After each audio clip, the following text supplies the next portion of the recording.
my name is Ava and I'm from Austin. Hi, I'm Avery. I'm from Flower Mound, Texas. Hi, I'm Caitlin. I'm from El Paso, Texas. And we're going to talk about the 3 different cultures among our 3 different cities in Texas. Hi, I'm Ava and I'm going to talk about what it was like growing up in Austin, Texas, specifically how the cultures around me shaped my experience.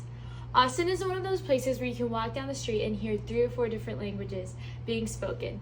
It's a pretty diverse city, not just ethnically, but also culturally and linguistically too. There are many different neighborhoods that each feel like their own little world, and there's a bunch of different cultural norms, foods, and even languages. One example is in North Austin, you'll find a strong Asian community, especially Vietnamese, Korean, and Chinese. A lot of the signage there is bilingual and normal to walk into a store and hear a mix of English and another language being spoken fluently. That was always super cool to me, and seeing how language could create this sense of belonging for different groups. And in East Austin, there's a really deep Latin presence. Spanish is super common, but not just in homes, but in businesses as well. Growing up, I had a lot of friends who spoke Spanish at home and English at school. Some were fully bilingual, and then I remember being invited to friends' birthday parties and everything with the music and the food and hearing conversations that I didn't even understand. It made me realize how central language is to culture. Go. One of the things that stands out to me about Austin is how it is a city where multilingualism is normalized. It's not just something that you hear at school, but it's everywhere, in restaurants, festivals, and farmers markets. It feels very natural to be around people and then hear them switching from language to language. That environment helped me develop a deeper appreciation for different cultures and made me more curious about learning about other languages. This is especially because I had multiple friends who grew up speaking separate languages fluently. One of my best friends, Val, grew up in Mexico and then came to the U.S. around 3rd grade. At home, she spoke only Spanish, but then when she came to school, she spoke strictly English. I grew up with many friends like that in Austin. So even though I grew up mainly speaking English, being surrounded by many different languages made me aware of how powerful language is. It's not just for communication, but also for identity and community.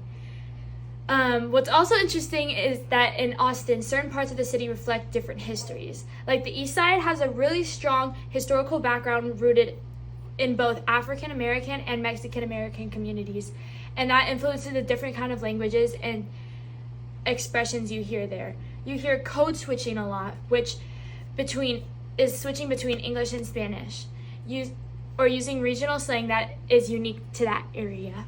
Mm-hmm.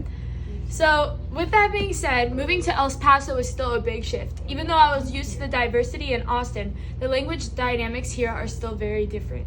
In Austin, Spanish is one of the many languages spoken, but in El Paso, it's predominantly Spanish and English. So, a lot of time in El Paso, I don't understand the conversations that are being said around me, and it makes me realize how language can really shape a place's identity, because in Austin, it's just very different. Overall, growing up in Austin exposed me to a really broad range of languages and cultures.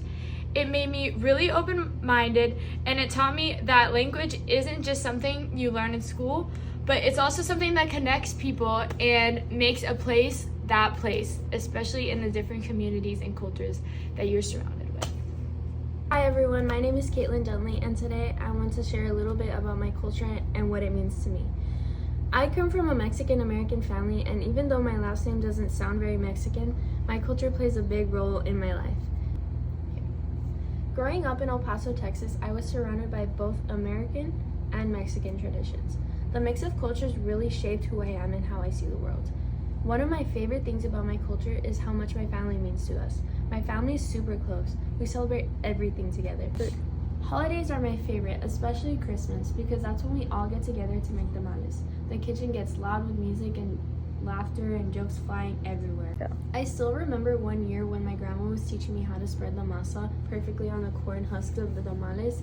I kept messing up and she kept shaking her head and laughing, saying, "You're putting too much," but she said it in Spanish, so my mom had to translate for me, of course.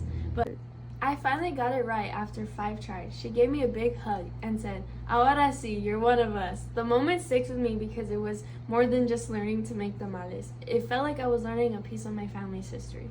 Faith is another big part of my culture. My family's Catholic, and growing up, we always went to church on Sundays and celebrate holidays like Dia de la Guadalupe. It's taught me to stay humble, grateful, and give back whenever I can. Being an English speaker in a mostly Spanish-speaking community hasn't always been easy though. There were times when people made comments like, "You don't even sound Mexican." When I was younger, that used to bother me because it felt like I didn't fit in. Like I was too American for some people and too Mexican for others. But as I got older, I realized that being both is actually something to be proud of. My culture isn't about how fluent my Spanish is. It's about how I carry my roots, my family, and my traditions wherever I go. Another thing that defines our culture is the music and food. Whether it's mariachi at a wedding, cumbias at a quinceañera, or corridos at a family barbecue, music always brings us together. The same goes for food, like tacos, enchiladas, pan dulce. Every dish has a story. Food is how we show love. My culture has taught me about hard work and resilience too. My parents and grandparents work so hard to give me opportunities and that motivate me every day in school, in soccer, and life. Whenever I'm tired or stressed, I think about them and how far they've come, and it reminds me that I'm capable of anything. To me, culture isn't just about traditions, it's about identity, and it's about knowing where you come from and what your value is, and the people who have helped shape you. Yeah. My culture reminds me to stay connected to my roots and to be proud of who I am and to carry that pride into everything I do. Thank you for listening, and I'm proud to share my story and celebrate the culture that made me who I am. I grew up in Flowermont, Texas, which is a suburb of Dallas. Flowermont is one of those places that looks great on the surface. Great schools, nice neighborhoods, and lots of parks. It's also about 78% white. And yeah, pretty much everyone speaks English and only English. I didn't think twice about it growing up because that was just normal to me. Language diversity wasn't something I encountered daily. Spanish class, that was just a box to check off for college applications. Nobody really expected to use it. I took 2 years of Spanish and could barely order food. There were a few bilingual kids in my school, and I remember this weird vibe around them speaking Spanish. Like, if someone was on the phone with their mom in the hallway speaking Spanish, people would stare. Not in an aggressive way, but you could feel it. This sense that speaking another language in a shared space was kind of, inappropriate. Like you were supposed to switch to English around everyone else. And I bought into that.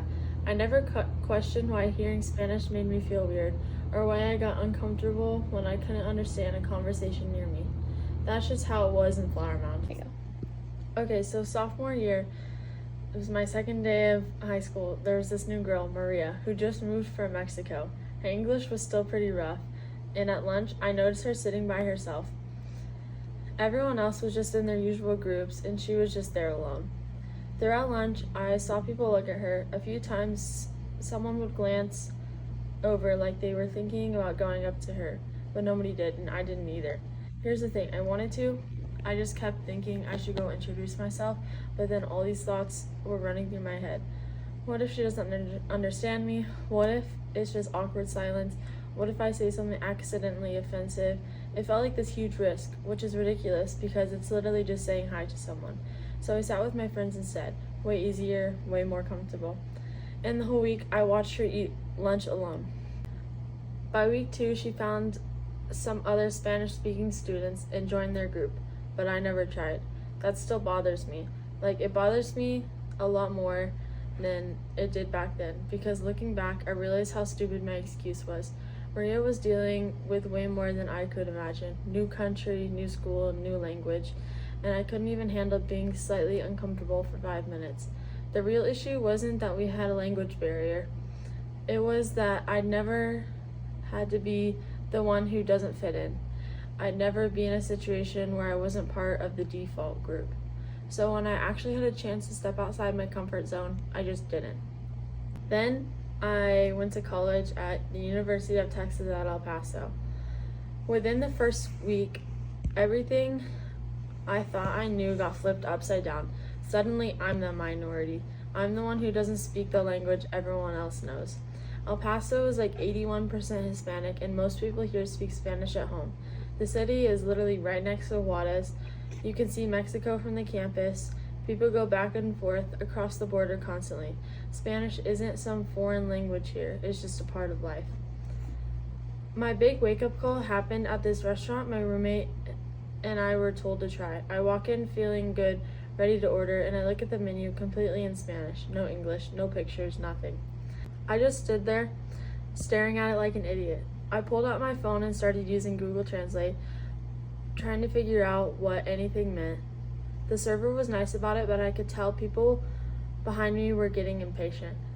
They're all ordering in Spanish like it's nothing, and I'm here with my phone out trying to understand the difference between like 3 different types of meat. I finally just pointed at something random and hoped for the best. When I sat down, I felt so embarrassed. For the first time ever, I got what it feels like to not speak the main language, to feel completely out of place somewhere because you can't communicate. And I immediately thought about Maria. Like, this is what she dealt with every single day at my high school, every class, every social interaction, and I couldn't even help her feel a little less alone. Living here has completely changed how I think about language and culture. In El Paso, people code switch constantly.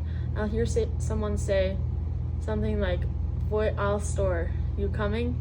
Or, "That exam was so hard, no manches." It's so smooth and natural, and at first I was like, I'll never be able to do that. But that was the same fear talking, the same fear that stopped me from sitting with Maria, being scared of not being perfect. So I actually started trying.